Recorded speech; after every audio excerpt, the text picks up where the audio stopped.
Okay, so we're going to do our first video of the week. So the first video, what we're going to do, and the first topic is dealing with overwhelm. So most of us have a choice, so it's either fat or fat loss. So stay fat or produce fat loss. And one of the reasons why we're not successful, or we're not as successful, is down to overwhelm. Listen, I'm going to give you a quick example. I'm going to give you a quickie. Probably your first quickie of the week. We're going to do, have you ever wrote a list? So, a to-do list. And you've wrote one thing, then you've wrote another thing, then another thing. And all of a sudden, this to-do list is fucking massive. And you look at it, and you literally don't know where to start. You become overwhelmed by the amount of things you need to do, and you eventually, after looking at it, you don't actually do anything. You just fuck it off. Have you ever done that? I know I have. I know that I've wrote to-do lists and I've filled them right up, and I've never actually even done anything. So I kind of know what I need to do. I've written it down, but I don't actually do it. Does that sound familiar with you? Does that sound familiar with your apparent fat loss journey? And the fact that you know what you want, you know how to do it, you know where to go to get it, but you just can't fucking do it. You become overwhelmed by the whole thing. So I'm going to break this down for you in my own little way, and take you through one little trick, three little tricks as to how to help you overcome this overwhelm and this fear of this big massive journey, this big massive lifestyle change, this big massive effort that's stopping you from actually taking action. So, as always, I've got me and my trusty whiteboard. So, this is you currently. That's the fat part of it. Not that everyone's fat, but most people join the gym because they want to lose weight. And this is where I want to be. Leaner, lighter, fitter and stronger. So, when I'm here, so most people who've started a gym, they start for a few weeks and then quit. It's because they're overwhelmed by the thought of the amount of work that needs to take place to hit this massive goal that they're thinking about. So this massive goal going from here to here, completely transforming your body. But something's already happened to even get to this place of starting. So firstly, people have been honest with themselves in the fact that, okay, I realise that I need to change. That's why people come to the gym. It's because they're unhappy with some area of their life. Okay? They've realised they've got a problem, whatever that problem may be. So whether it's they're overweight, unhappy with the confidence levels, weak, want to get fitter, whatever it may be, got health concerns, and they've started to take some small action.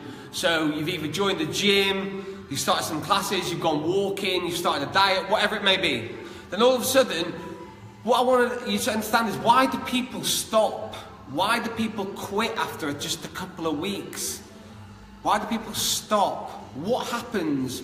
They go from all of a sudden wanting all these changes, and then all of a sudden they just fuck it all off and stop. And I want you to consider it's because of overwhelm. Okay? So I'm here now. I've made the decision. I've been honest. I'm fucking not happy with where I want to be. I know the problem is that I fucking eat too much and I'm not exercising. So the first thing I'm going to do is I'm going to join a gym. So I'm at the gym. I've done 1 to 2 weeks. And my big goal is to lose 2 to 3 stone.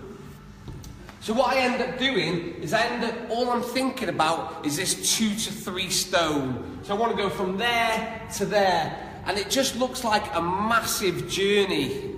Massive journey. So week 1 or 2, I might lose 1, 2, 3 pounds.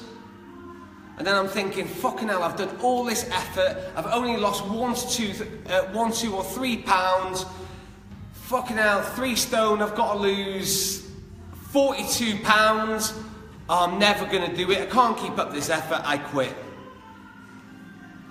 It's because, firstly, we're looking too far up. Okay? We're looking at the end result. When in fact, there is never an end result.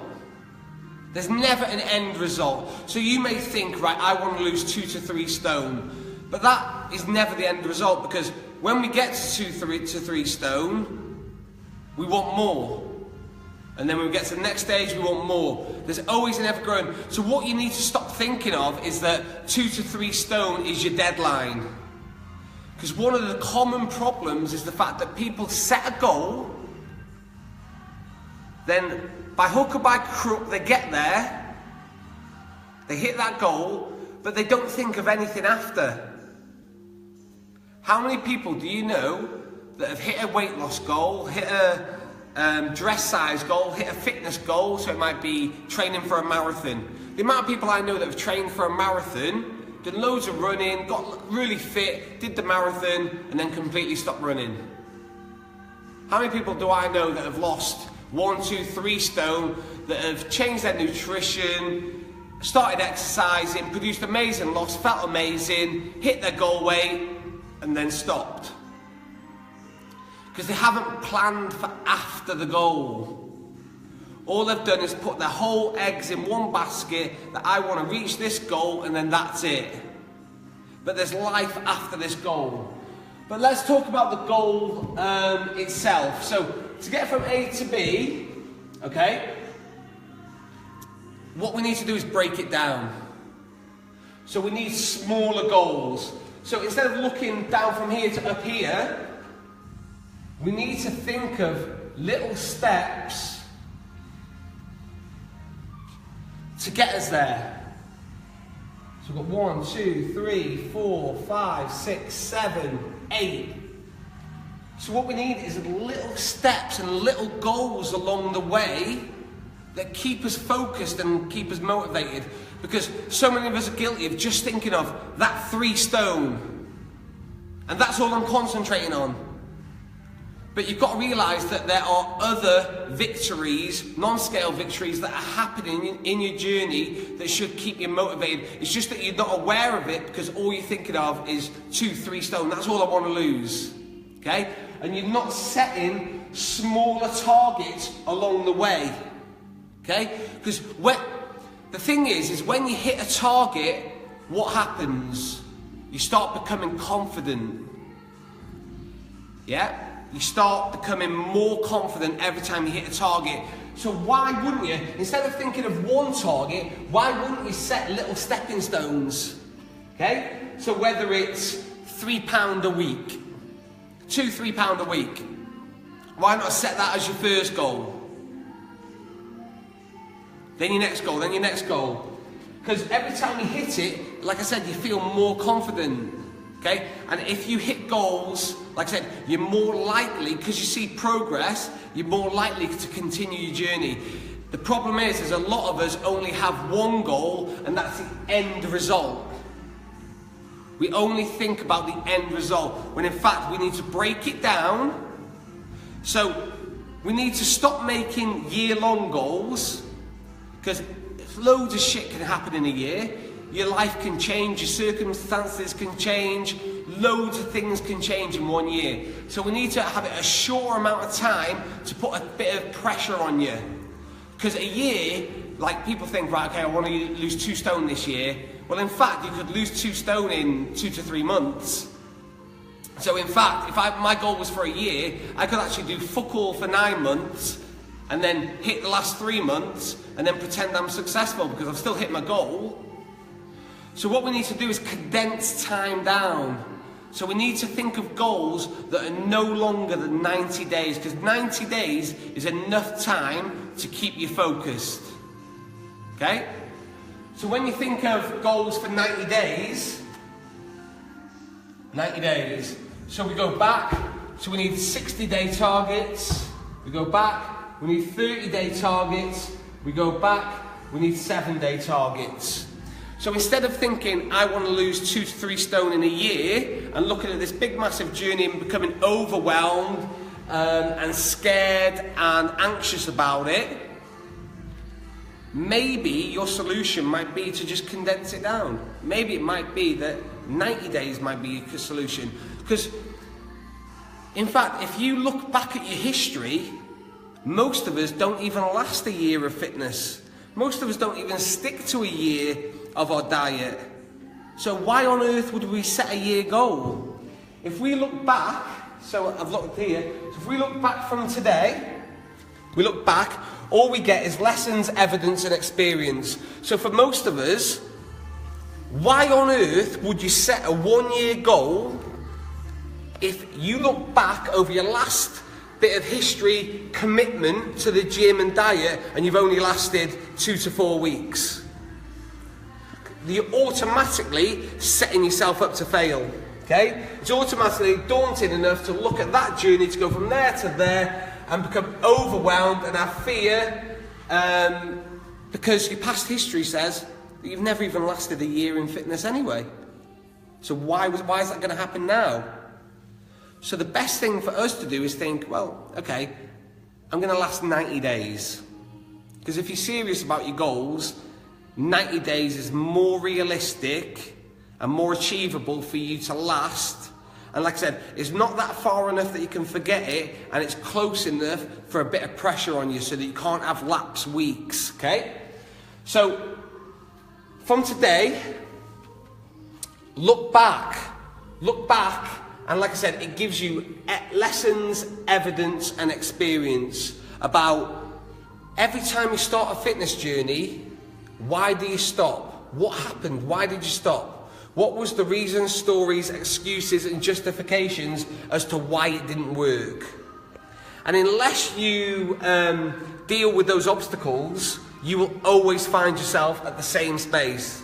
That's why so many of us are in the same body shape and still fat, still miserable, still unhappy with our health, because we're in this vicious cycle of starting, getting to a certain point, stopping. Starting, getting to a certain point, stopping. Why do we stop? What's that big thing that happens? At what point does it get that hard that you have to stop? Okay? And I feel it's because we're setting these big goals that are that far away and that big that they seem overwhelming and that they're scary. So we need to break it down into little steps. How many of you have actual goals? How many of you at the start of the week think, right, I need to do X, Y, and Z to make this week better than last week?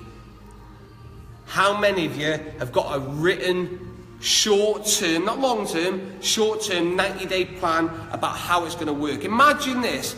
Imagine, and I've used this example before, imagine walking past a builder's yard and you see them, they're putting their bricks together, they've got cement going, they're doing their shit, and you just walk past and you say, what are you building? And he goes, I don't know. You'd be like, well, what do you mean you don't know? And he goes, yeah, I don't know, I'm just putting the bricks together. You'd be like, well, haven't you got a plan? And if he said no, you'd think he was a fucking wally. Stupid. But that's actually you. If you haven't got a plan or any structure, you're a wally, just like you would think someone else was a wally. Okay? So, little baby steps, little goals, because like I said, they make you feel confident every time you achieve. So your goal might be, I want to attend the gym 4 times this week, because I only attended it 3 last week. Okay, that's a goal. I hit that goal, fuck me, I feel good. Everything doesn't have to be about the scales, but the scales are part of it. So I'd set like an attendance goal, I'd set a scales goal, I'd set a fitness goal, I'd set a nutrition goal, okay?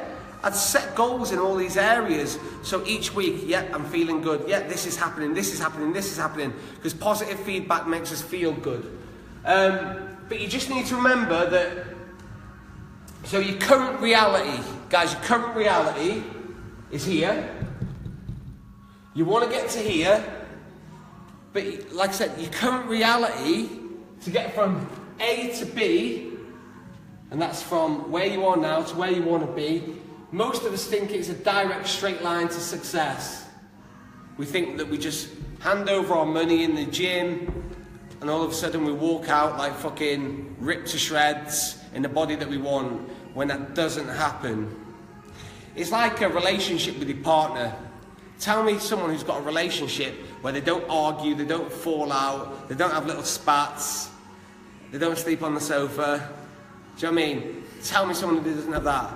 But every time you have an argument in your relationship, do you quit on it? No.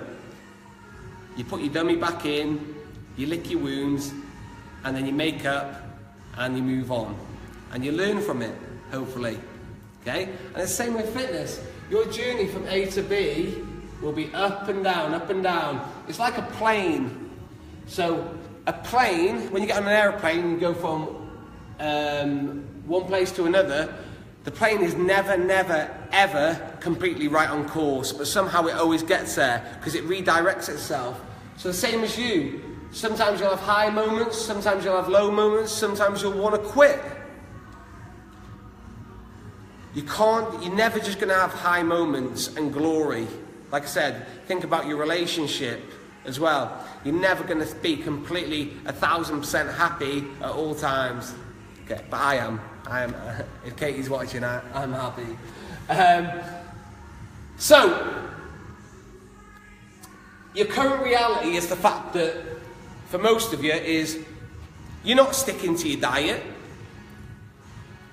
You're not attending the gym enough. When you're in the gym, you're probably not working hard enough. When it hits the weekend, you probably fuck everything off and do what you want and eat what you want because you think you deserve it. Yet you're probably in the same body shape as you were last year and the year before and the year before that. So we know that currently what we are doing doesn't work. So for that to change, we need to change our habits and our lifestyle. And you can do this by setting tiny little goals. Because like I said, you can't go from this person to that person and look at this big fucking journey ahead without having little steps to keep you focused along the way. So, to conclude, my conclusion is this. Are you continuously starting and stopping a gym? Starting and stopping diet? Are you continuously telling people that you're desperate for a change? So I'm telling you that one of the many reasons that you're stopping is because you're setting goals and you're thinking too far ahead, where your past experience and your past achievements tell us that in reality you've only ever in the past stayed committed to the gym short term. So instead of thinking about these long-term 2, 3, 4 stone losses, we need to think about short-term because that's all you've stuck to the gym for. So we need to break our year down into 90 days. So that's 9, 8, 18, 27, 36. So that's 4 blocks of 90 days. So let's just worry about the first block of 90 days. Let's see if we can just get to 90 days, because for some of us, that'll be a massive achievement. And that's a tick in the box, gives us confidence. At the end of 90 days, what do I want to achieve? So if I get to the end of 90 days, I'll be on step 2. Now I'm a little bit closer to where I want to be. Next 90 days, I've set some goals. Yep, I've hit them all. Now I'm there, I'm getting closer. When we get closer to those goals, we want it more. And then the third 90 days, I'm still there.